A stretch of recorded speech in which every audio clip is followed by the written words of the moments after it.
Good morning. Good morning, everybody. We're going to go ahead and get started. Thank you so much for being here. My name is Emily McChesney, and I'm a member of Westminster's Community Partnership Team. As you may know, the Social Justice Forum theme this year is Investing in Each Other's Future. Through these forums, we are aiming to learn about opportunities for engagement and action by Westminster members to help ensure that all of our neighbors thrive, to better understand the structures and systems that have failed many of our neighbors, and to explore ways we can work together to build better outcomes. Today, we are pleased to welcome Nate Johnson, the founder and executive director of Freewriters, a Westminster community partner. Freewriters is changing lives through mindful writing opportunities. Its mission of improving mental health, inspiring hope, and reducing recidivism is making a tangible difference for incarcerated men and women in Minnesota. Nate will share insights into the transformative impact of Freewriters programs, and you will have the opportunity to experience a guided free write session, hence the paper and pens on the tables in front of you. For those of you on the live stream today, please have a pen and paper available to participate a little bit later as well. Before we get started, just a couple of items. For those attending in person, please raise your hand later and we'll bring a microphone to you so that everyone, including the live stream participants, can hear questions and comments.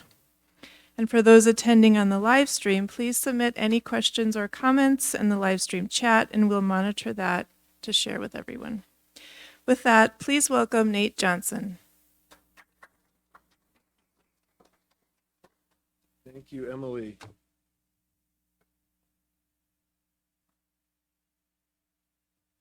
How's this? Speak up. Okay. Okay. Thank you, everybody. Thank you, Emily. This is going to be fun. We're going to do some writing together. I'm going to explain what we're doing, what Freewriters is doing in the Hennepin County Jail, the Anoka County Jail, soon to be the Ramsey County Jail, and I'm going to give everybody a little bit of homework. Yeah. Before I do that, I want to recognize a few people who are in the room. There are some Westminster members some of whom are not here, who I want to recognize. John Watson is a member and has been a supporter and a promoter of Freewriters since almost the very beginning. And Todd and Ruth Munson have also been financial contributors and have helped us. Actually, Todd Munson made us aware of the grant that we're operating under through Westminster right now. So I want to thank everybody who is a member of the church for that too. We've got Norma Borland, who is a member, and Norma is our volunteer development committee chair, and she is a jail instructor extraordinaire. And Norma has been a friend to the organization and a friend to me. She's been a mentor to me, and she's been a mentor to some women behind bars. And so we're grateful for her involvement and her service. And we've got Anthony Walsh, who is the newest Freewriters board member. Yep.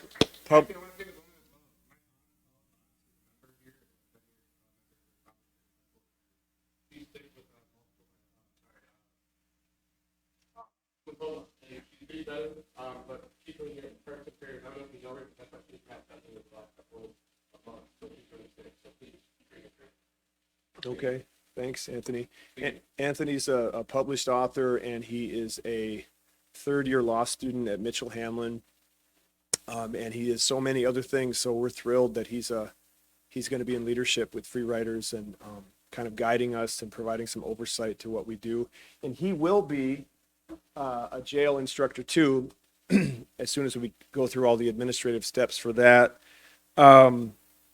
Thank you, Emily McChesney. Emily's been our grant officer. She and I get together occasionally for coffee so I can tell her what's going on with Freewriters and find out what's going on with her. She's been a great friend for a year, going on 2 years now. And Phil, who I just met this morning. Phil, thanks for helping us get this all set up and ready to go. So I'm going to do a basic outline of what we'll do this morning. First of all, I'm going to explain very quickly the origin of this Freewriters organization, which is becoming a Freewriters movement, which I'm glad, which I'm excited at the prospect that you all might become a part of. Then I'm going to show a video. We're going to show a video. We got some nice media attention on KARE 11 at the beginning of last year, thanks to Boyd Hoopert, who did a Land of 10,000 Stories story on Freewriters in the Hennepin County Jail.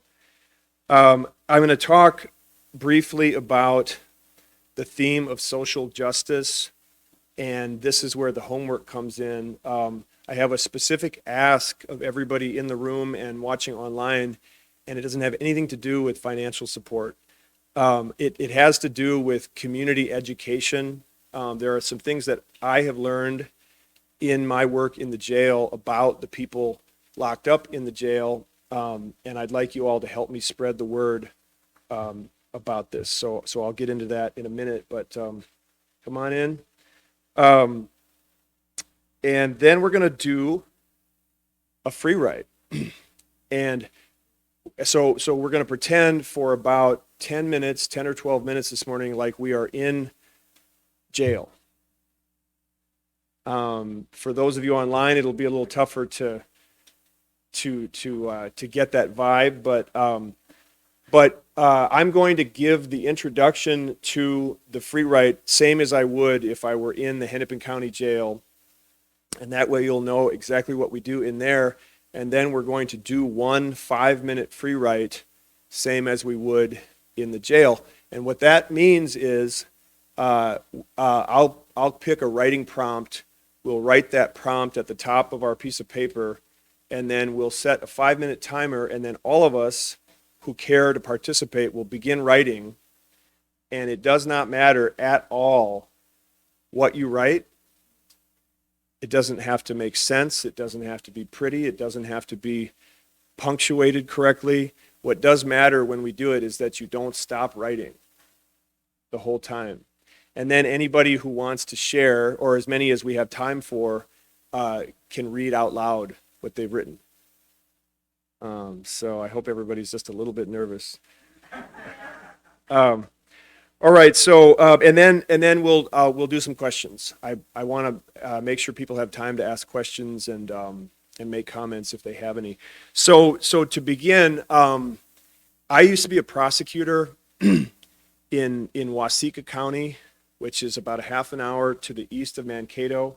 I did that where I went into that line of work partly because I'm also a recovering person, and I'm in recovery from addiction, and I've also sought treatment in various ways for depression and anxiety. And so once I got sober and finally passed the bar exam, which I had failed and or bailed out on 5 or 6 times pre-sobriety, I thought, well, what am I going to do with this law license? And I kicked around in a solo practice for a while. I was in-house counsel for a while for a PR firm I used to write for. But then eventually I got this idea that if I go and try to become a prosecutor, I could send people to treatment for their mental health and addiction issues as opposed to lockup. This was a naive aspiration, but it was my aspiration. So when I got to Waseca County, I had to go outstate because the county attorneys and the metro all told me, we have so many people that want to work for us that if you don't have a bunch of jury trials under your belt when you apply, you're not going to get an interview. So you have to go outstate, do some jury trials, get broken in, and then come back and talk to us. So that's what I had intended to do, but I just didn't like it. The culture in the office I worked in was not not good for reasons that have nothing to do with the business of being a prosecutor. But I also just didn't like that type of work. But I was going to AA meetings in Mankato when I lived down there, and I met a young man named Joe who was on probation for some DWIs and some drug charges that he had racked up. And so he was court ordered to go to AA meetings, and he came to one and said that he was looking for a sponsor. And my recovery program at the time was kind of stagnant because the meetings in Mankato weren't, to me, as rich as they are in the metro, mainly because people don't want to get vulnerable in smaller towns because they're afraid what they say might wind up in the grapevine, which I could understand. So anyway, Joe and I, in working the 12 steps together, we kind of became each other's recovery program, and we became very close. And I found out that he had had a very difficult childhood. Like both of his parents were incarcerated at one time or another. He grew up in West St. Paul. His mom was a prostitute. His dad was a well-respected South Side of Chicago gang member who had argued his way out of prison on a murder charge as a kind of like a jailhouse lawyer, so to speak. But anyway, Joe and his younger sister didn't have it easy. And so, but he had a grandfather who had kind of saved him from foster care. And so he had somewhat of a foundation, but so much trauma to try to process, in addition to staying sober and try to figure out what kind of a grown-up he wanted to be. So anyway, I quit my prosecutor job, but I stayed in contact with Joe, and I moved back to Minneapolis, and I took a writing class at the Loft Literary Center. And that's where I learned this free writing thing. Now, they taught it to us not as a therapeutic exercise, but as a way to make a first draft of something. And so in the first time we did it, I found it to be highly therapeutic. And then when we shared our writings out loud, I was amazed at how much empathy it generated among strangers in a very short period of time, and how much we all made each other laugh, cry. And so I just started doing this all the time. I formed a writing group specifically for this reason, because I didn't have a job at the time, and I didn't know if I wanted to keep practicing law or what to do. But I found that I was learning things about myself from the page. You'll find when we do this that one doesn't so much tell the page what it's about, but the page tells you. So Joe, back in Mankato, relapsed, got arrested, and got a 60-day sanction in the county jail, Blue Earth County Jail. So I went to see him, and in order to get in there and really be able to give him a hug and find out what was going on with him, I said I was his lawyer. And I flashed my attorney ID, and I got us a private room, and I got us as much time as we needed, ostensibly to talk about his charges, but really I just wanted to find out what he was up against. And I found out that in county jails specifically, at least in the ones in Blue Earth County and Hennepin County, Ramsey County, Anoka County, to some extent Wright County, there's no fresh air. There's no outdoor time. Oftentimes there aren't even any windows, see-through windows to the outdoors. And so you have no access to fresh air, natural light. And so when he told me this, I thought he's going to lose all the progress that he had made in recovery and in therapy. And so I was afraid for him, because he already had really long odds of kind of getting to a place of stability and serenity.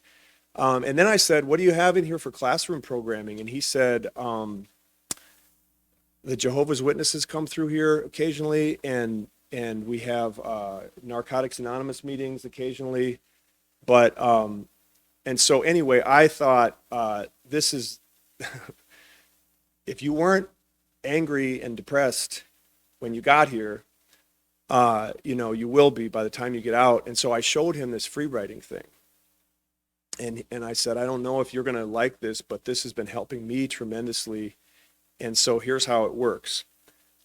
And he liked it and he took to it. And I would go down there on Saturdays and we would read to each other our free writes from the week. And then at the end of his 2 months in jail, I said to him, do you think the other guys in here would like this too? And he said, of course they would.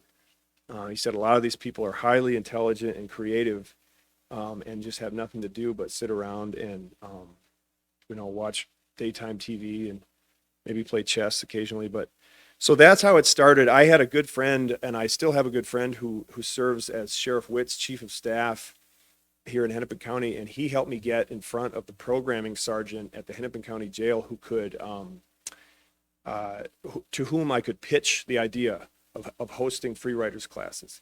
And they went for it, and then the inmates went for it, and that was about 3.5 years ago. And we've done about 1,000 of these classes since then for I don't know how many people who have produced, I don't know how many thousands, maybe even tens of thousands of free writes now. And we're starting to build a cohort of people who come to post-incarceration free writers classes now. City of Minneapolis gave us some money in partnership with the Stevens Square neighborhood organization that we can get together every other Thursday night at the Plymouth Congregational Church and do the same thing that we did in the jail, except with food and bus tickets. And so what the vision is, this is fairly recent. So the first time that Emily and I got together, I just thought, all we're trying to do is these jail classes where one can have an emotional release and can be heard and can freely express themselves and get some encouragement. And that would have been enough for me and for Norma and for the other people who have been volunteering and working with us.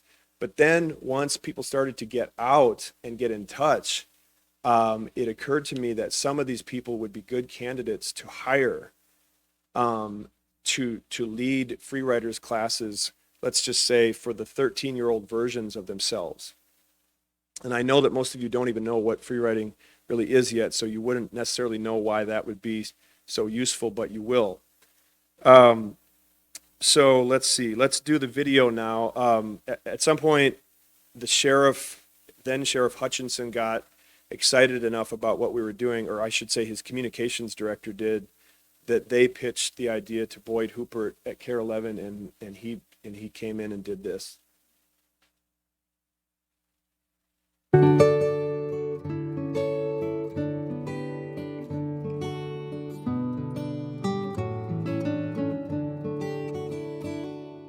Prosecutors put people in jail, that's their job. But for one Minnesota attorney, something didn't feel right. So now he's helping inmates write a new chapter in their lives, as Boyd Hooper shows us in tonight's Land of 10,000 Stories.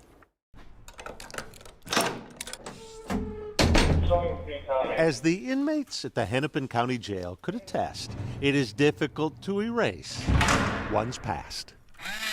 So instead, this story begins on the pointed end of their pencils. Put your name on this piece of paper. In a classroom focused 5 minutes, here we go, fellas. on the right kind of sentences.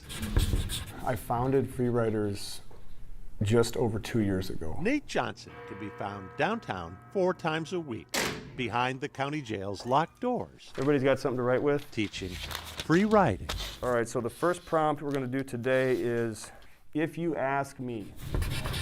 Free, as in writing without rules, the only requirement to keep writing 30 seconds. until time is called. I'll read mine first. If you ask me, it's hard to write when the cameras are in here. I'm wondering if they're going to put the lens right up against my hands and everyone in TV land is going to see all the dirt under my fingernails. If you ask me how I grew up, I'd say I was spoiled. I had all the toys in the world. But if you ask me about my son, I may cry. I miss him a lot right now. Thank you.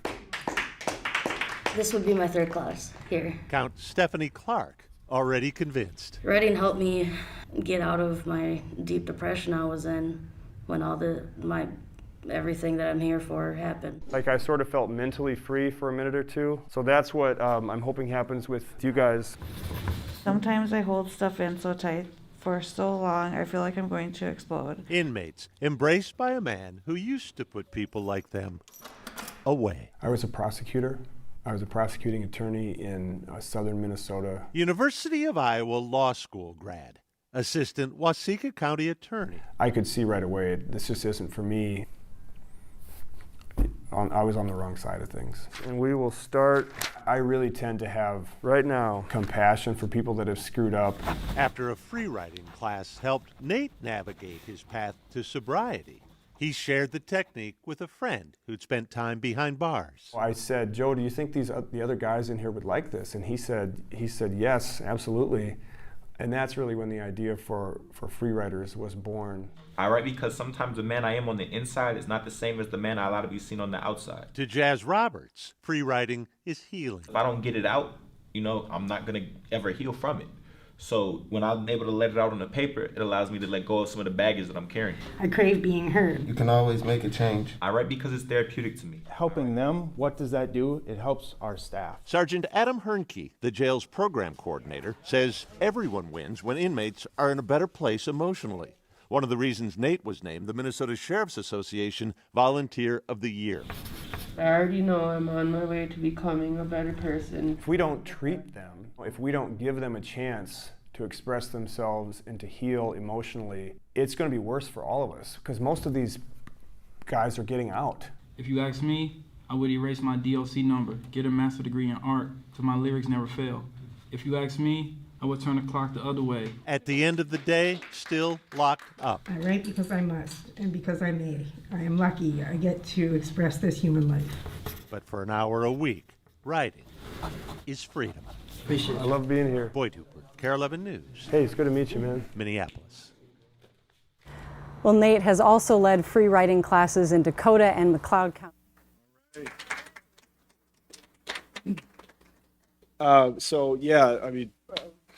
Big fan of Boyd Hooper for doing that because now we don't have to try to explain to everybody what happens in there. For the first year and a half I was doing this, I just thought there's no way it's not that easy just to bring a guest in to the jail. You have to go through a background check and all of this. So it's really nice that exists. So as I was listening to that, I realized that there's something that I said in there that I don't stand by anymore. And this is where the homework comes in. This is where I need your help. What I said somewhere in the middle was, I tend to have compassion for people who have screwed up.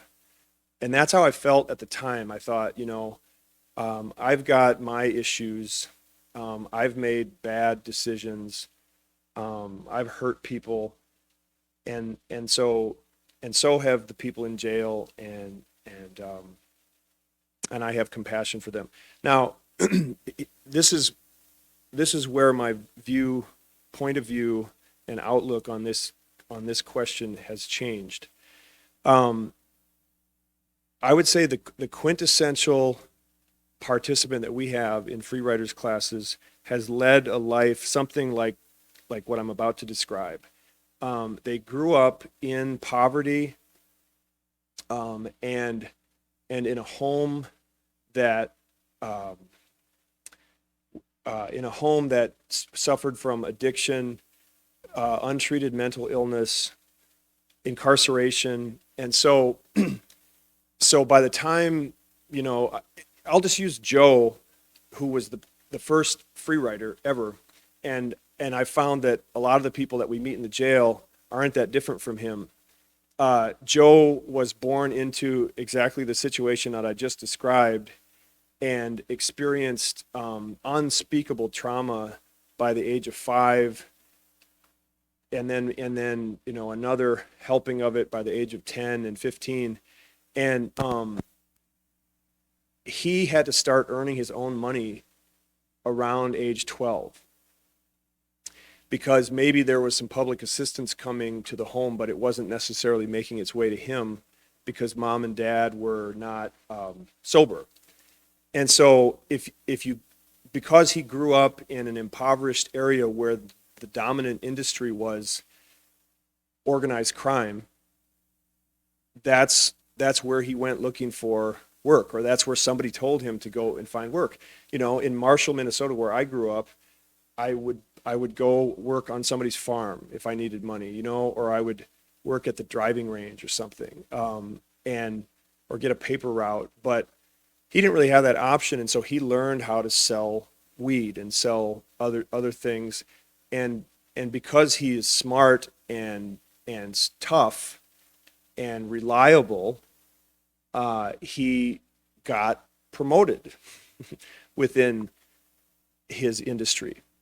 And so then by the time he might have encountered mentors who would have said to him, you know, you could do there are many things that you could do for a living other than what you're doing, he was kind of working full time at night. And so that didn't happen. And this is very common in Freewriters jail classrooms. You have people who essentially work in the business of vice, and the business of vice, as I'm sure you all know, tends to be the dominant industry in poor parts of town. Nate, in this community, we have had people come and talk to us about adverse childhood experiences. Yes. So I just want to offer that language. Then that way we don't have to tell quite so much of Joe's story because Joe's not here. But they will track you with the adverse childhood experiences part. So if you say that most of the people who you are working with doing free writing probably have high ACEs scores, they will track with you. I just wanted to offer that. Yes, thank you. They do. And so anyway, if you continue to work in this particular industry, you get in trouble. And so the people who we work with in the jail are a cross section of people who grew up poor, people who suffered lots of trauma growing up, and people who now have an extensive criminal record, maybe a felony, maybe not quite yet, but that's where they're headed, and they don't have the money to bail out. And so what I found is what I said in the Boyd Hooper thing is, I have compassion for people who have screwed up. Well, you could say that they made mistakes by working in this line, by taking earning a living in this line of work. You could say that they screwed up, but I don't really look at it that way anymore. I think that they did what I would have done to survive if I had been in that situation. And so as we try to advocate for more wellness programming in correctional facilities, some of the pushback that we're going to get is from those who cannot empathize, who think these are bad people and they need to suffer when they're locked up. That's why they're there, is to suffer so they don't go back.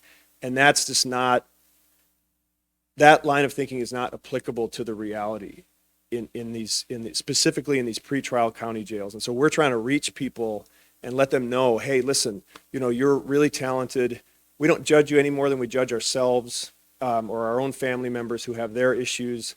And maybe when you get out, you can come and join our community and maybe even work for us someday. And so as you go about your business and you hear people say that they deserve not to have windows in the jail, that they deserve not to have fresh air because they screwed up, I hope that you will have the guts to say, well, you know, maybe we could think about this a little bit differently, and we could say that these are people who are there because the line of work that they were essentially forced into led them there. So now let's do a free write so we'll know what happens in the jail, and people can kind of stretch out their minds. And so here, if we were in the jail, here's what we would do. I would say, hey, everybody, thanks for coming. This is Freewriters. What free writing is 5-minute bursts of totally improvised, spontaneous writing about whatever is on your mind in the moment, followed by optional reading out loud. And then I say, I'm a recovering addict, and I say, I've had my share of mental health challenges, like depression and anxiety, and I say, this isn't a class about that per se, but this writing that we're about to do is one of the ways that I deal with my issues. And then I explained that I had a friend who was locked up, and it helped him. So I'll give you all a prompt. Write it at the top of the page. When I say go, start writing. If you don't know what to write, you could write that you don't know what to write.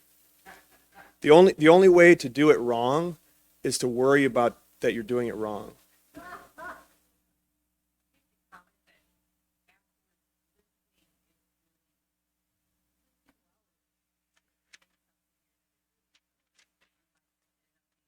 Yeah, that's fine. Nobody has to read what they've written. Absolutely not. So the only prompt that we'll do is where I'm from. Write that down.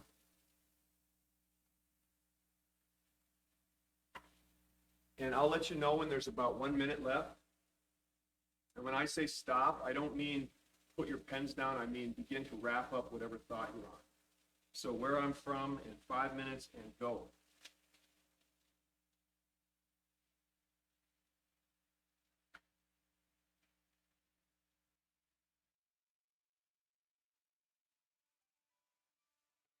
All right, so I'll share what I wrote, and then Emily will bring the microphone around. If you don't want to read, just that's okay. But if you want to, you're sure welcome. Everybody, I'm sure, would love to hear what you have to say. Where I'm from is Murray County, Minnesota. They have. I've done this prompt so many times that it's boring to me to write about Murray County, but maybe I can find another angle on it. Murray County is flat. Murray County is rural. Murray County is white. Murray County is alcoholic. Not the whole county. Oh, Lord, this isn't going well. I'm afraid Aunt Diane and Uncle Rick are going to find out I called them and their next door neighbors, Greg and Faye, alcoholics. I just mean that I knew and I know a lot of alcoholics from there. Murray County is a place where if your grandfather falls down at 4 a.m. on his way to the bathroom and Grandma and Aunt Carolyn can't pick him up, Grandma puts on her boots and robe and goes driving around out in the country to see if Bruce Hurd or one of the other dairy farmers is up yet. There's no way anybody in town would be up yet, but Bruce might be. Okay, anybody else? Oh, okay. Thank you. Hold on one second. Thank you. I was born in the middle of the country in the middle of the last century.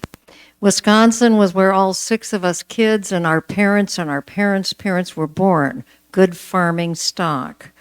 I only spent 3 years there before we were uprooted to the south side of Chicago in a shotgun apartment for the 8 of us while Dad pursued his education.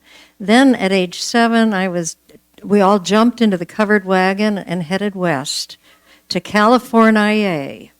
I vividly remember driving through, vomiting as we drove through the Sierra Nevadas out the back of the Plymouth station wagon and singing California, Here I Come, crowded into the blue and white Plymouth station wagon. Then we were put up in an uncondemned house. They uncondemned it for us, where we lived for 5 years until we could afford our own home. Thank you for being brave and being the first to share. Anybody else? Oh, awesome.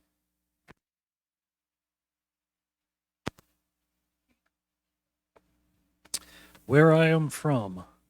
The last thing that you were talking about was Chicago gangland, these people deserve it, blah, blah, blah.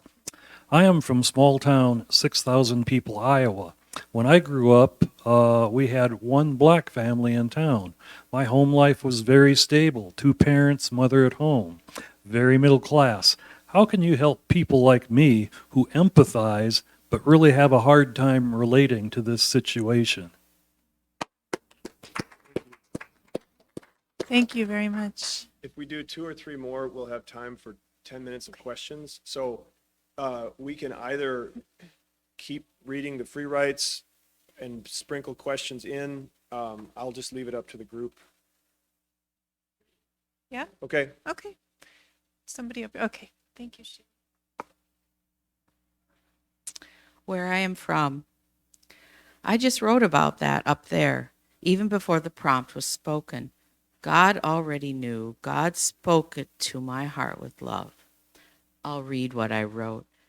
I grew up in a home of untreated mental illness, weak, if not misguided, parenting. I am a sensitive woman. Experiences of my world permeated me and either disturbed me or brought me joy. I have survived into my 7th decade of living. I was born in a small town. I don't know what real memories I hold from those years because some of what I claim as memory comes to me by way of repeated glancing at old photographs. Watching slide photography of my father's was a big event in my childhood. I am from hope, happiness, and carefreeness. I live into those while bumping up against fear, worry, and responsibility. Thank you very much. Born in Ferndale, Michigan, a suburb of Detroit, Michigan. We were a family of 5, my older brother David and my younger sister Marion. I walked to Jefferson grade school every day, starting in kindergarten through 8th grade. I started to ride my 20-inch wheeled bike to school in 2nd grade in the mornings and home for lunch. Thank you very much. Anybody else? And then, yeah, I'll check online. And then after that, we could just do reading or questions, I guess. Where I'm from, I am from white marble in the corridors of power. I am from the land of $150,000 salaries. I am from the area of 2 parties, but not fiestas. I am from equal justice under the law. But I am also from the land of 10,000 lakes. I am from the home of the passive aggressive. I am from the home of the city of cake, and we specialize in stick and puck. I am from Kathleen and Alonzo. I am from Pam and Paul. I am from my ancestors. Thank you very much. I don't see anything on the chat. So any questions or another reading? Sure. 1 sec.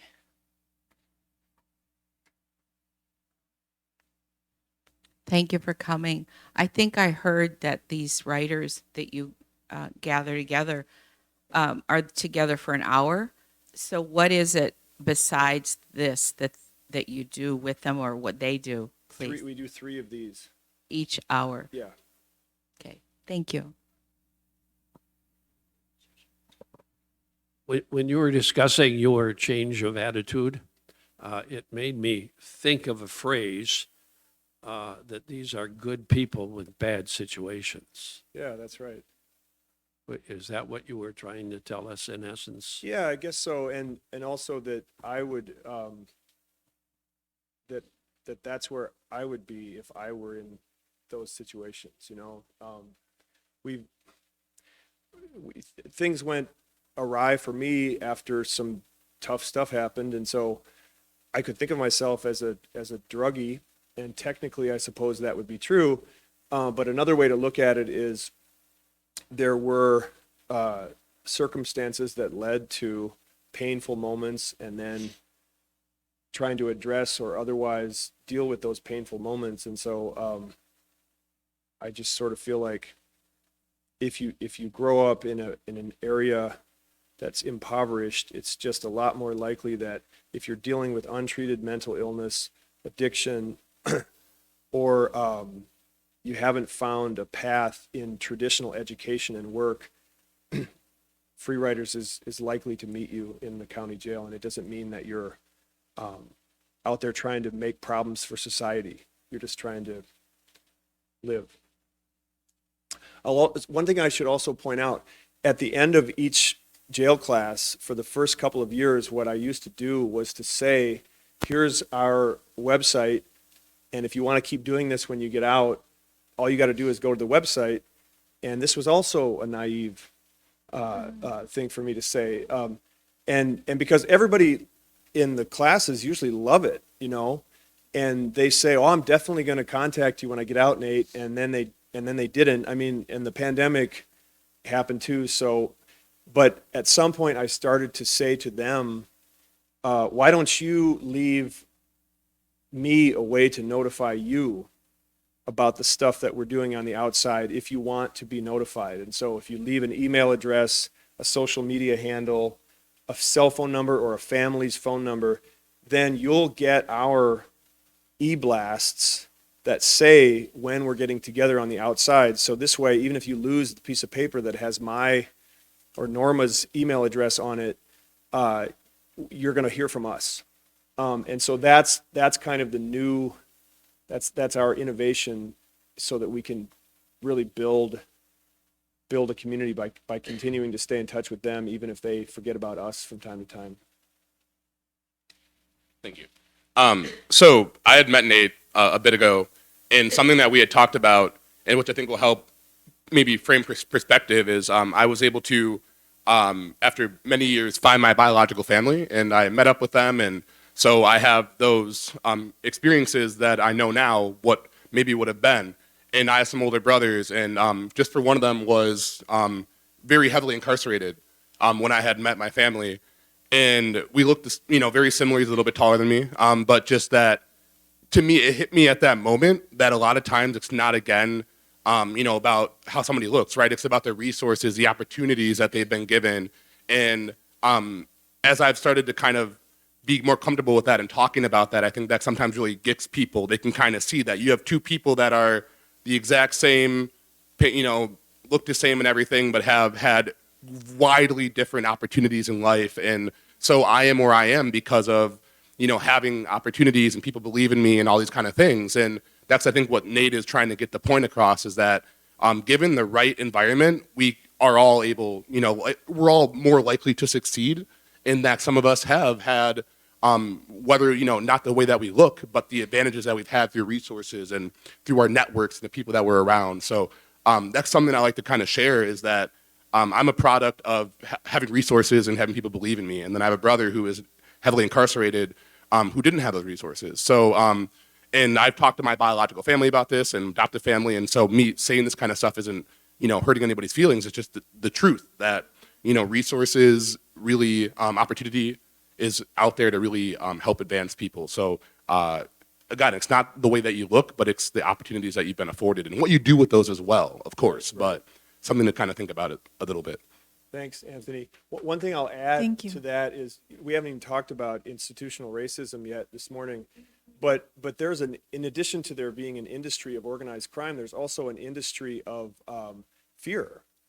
So so it's easy on cable news to put up a picture of somebody who's locked up and depict that person as just being inherently scary and dangerous. And this is what we're up against. So so if somebody wants to access resources so that they can get into, let's just say, another line of work, they will still have an intense amount of prejudice and headwind in convincing, let's just say, the people who kind of own everything in our society right now that they're not. Yeah, just I don't quite know how to say it, but I hope you all understand what I'm trying to say. Okay, I think we have time for one more person, and then we'll have to. I'd love to know where you get your prompts from, and and whether some of those who are your writers suggest prompts to you. All the time. I mean, I don't. One of the challenges of running this organization has been resisting the temptation to try to formalize it too much. And so I pick them out of thin air. But I have some that are easy, like where I'm from or what I think or who I am. But I will very often just put the participants on the spot and say, what's the first word comes to your mind right now? And sometimes they'll say, I don't know, and then that will be the prompt. But sometimes I'll say, let's do 1995, let's do 2050, let's do, always, never, and sometimes. Boom, boom, boom. And so, but we have I think a half dozen other instructors who have their own way of getting vulnerable and coming up with and creating an environment where people feel safe. And so Norma might have other ways that she does it, but that's how I do it.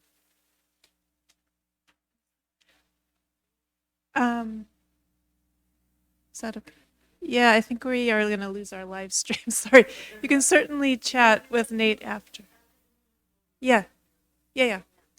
Okay, so just in closing, thank you so much, Nate, for sharing the work of Freewriters and for your insights and perspectives today.